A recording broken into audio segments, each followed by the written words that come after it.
কি গো বড় ভাইরা বসে আছে নাকি? কে বে লেওড়া চুদা? এই গাল দিও না, আমি 3000 টাকা দিয়ে নতুন ঢুকলাম যে এই ক্লাবে। ও তাই নাকি? বেশ আয় আয়, কি বলবি বল। এই রে, তো বসবো? বস। তোমাকে দেখলেই না কেমন একটু ভয় লাগে আমার। কি রাচুদা, উস্তাদ এক সময় এখানকার দাপিয়ে বেড়ানো মস্তান ছিল বে।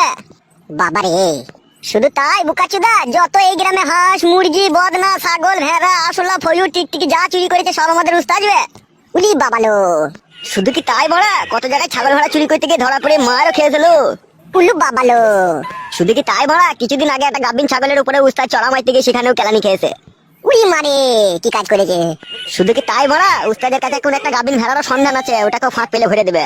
উই বাবালো, কি উস্তাদরে মারা ভেড়া কেউ ছাইছে না। শুধু কি লাউড়া তাই, উস্তাদ এখন তোর বইয়ের দিকেও নজর দিয়েছে। না না, এটা সম্পূর্ণ মিথ্যা কথা লাগে উস্তাদ।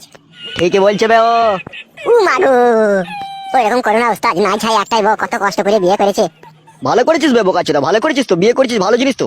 তোর বউ মানে তো আমাদের বউ দিবে, একটু মাঝে সাঝে গিয়ে একটু পাঁজরে দিয়ে বসে একটু গল্প করবে তো কি আছে বে। উল্লু বাবালো, কি ডেঞ্জার লোক লোবানা তুমি। শুধু কি লাউড়া তাই, তোর বউকে জামদানি শাড়ি কিনে দেবার সিদ্ধান্ত নিয়েছে উস্তাদ। না না, এটা মিথ্যা কথা। এ ঠিকই বলছে বে। মাগো, তা হবে, শাড়িটাকে আমি নিজে কিনে তোর বউকে দিয়ে আসবো, না তোর হাতে কিনে দেবো, তুই দিয়ে দিবি? শাড়ি না দিলে হয়তো না, আমার বইয়ের মেলা শাড়ি আছে। গাঁড় ভেঙে দেবো লেওড়া চোদা, চিনিস তো আমাকে। এ বগাটি, তুই দিয়ে আসবি শাড়ি। ঠিক আছে উস্তাদ, তাই হবে। বলছি ভিসি আর জাঙ্গিয়া এগুলো সব একসাথে শাড়ির সাথে কিনে দেবো তো সায়া। হ্যাঁ লেওড়া, ওগুলো তো দিতেই হবে, নাহলে ম্যাচিং হবে কি করে।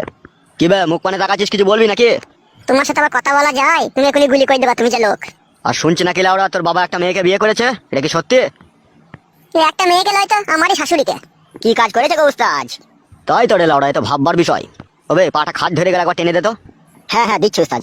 ওবে লেওড়া চোদা শোন, তোর বাবাকে একবার ক্লাবে দেখা করতে বলবি। বাবা ক্লাবে এসে কি করবে, বাবা বয়স্ক মানুষ। বয়স্ক কেলা চোদা, তা বিয়ে করেছে কেন বে, বয়স্ক মানুষ তো তোর বাবা। সেই জন্যই তো বাবার সাথে আমার একটু অশান্তি হয়েছে। যখন বাড়ি যাবি মনে করে তোর বাবাকে বলে দিবি, ঠিক আছে? আমি আজ বাড়ি যাবো না, আজকে আমি ক্লাবে শুয়ে থাকবো। সে শুয়ে থাকতো অসুবিধা নাই, যখন যাবি তখন বলে দিবি। জাগা, আমি একটু বাইরে চললাম, তুই বস। ঠিক আছে উস্তাদ, যাও।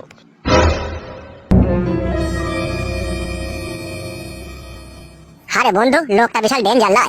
হ্যাঁ রে বন্ধু, বিশাল ডেঞ্জার, সব সময় একটা গুলি ভরা পিস্তল থাকে ওর কাছে। সেটা দেখেই বুঝতে পারছি, শালোটা একটু কাঁপানো লোক। গাল দিই না বে।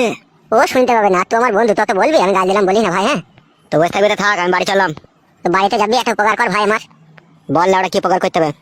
আমি সেই সকাল থেকে কিছু খাইনি, তোদের বাড়ি চল, আমাকে চারটে মুড়ি দিবি শসা দিয়ে, আমি খাবো। চো বড়া, যদি শসা দিয়ে মুড়ি খেয়ে তোর পেট ভরে খাবি, চো তাহলে। ওরে আমার ভাইরে, চো তো।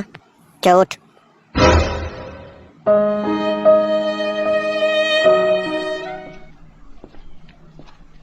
এই চৌকির উপরে বস তো।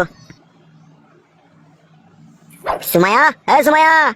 বল দাদা, কি বলবি বল। বলছি চারটে মুড়ি লিয়ে আই তো, আমার একটা বন্ধু এসেছে, খাবে। আসি রে দাদা, নিয়ে আসছি দাঁড়া। আমার দিদি মুড়ি লিয়ে আসছে, মুড়িটা খা তুই। হ্যাঁ, আমি একটু বাথরুম থেকে আসি। আচ্ছা ঠিক আছে, যা।